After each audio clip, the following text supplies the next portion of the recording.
Peer পদ্ধতিতে নির্বাচন হওয়ার বিষয়ে ইসলাম কি বলে, আপনার মতামত জানতে চাই। দেখেন, পিয়ার পদ্ধতিটা কি এটা আমাদের দেশের লোকেরা বুঝে না, যদিও বিভিন্ন দেশে পিয়ার পদ্ধতিতে নির্বাচন চালু কি আছে। প্রথম কথা হলো, পিয়ার পদ্ধতি এটা ইসলাম সমর্থন করে না। কেন করে না এটা বলি। পিয়ার পদ্ধতি মানে হলো, দেশে যতগুলো দল আছে সে যদি একটা ভোটও পায় তাহলে সে একটা সিট পাবে।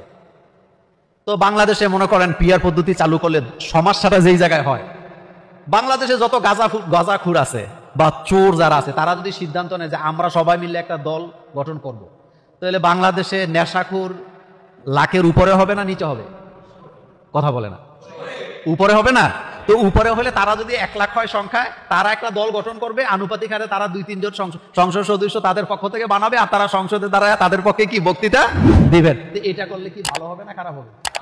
খারাপ হবে। এই জন্য পিয়ার পদ্ধতি ইসলাম সমর্থন করে না।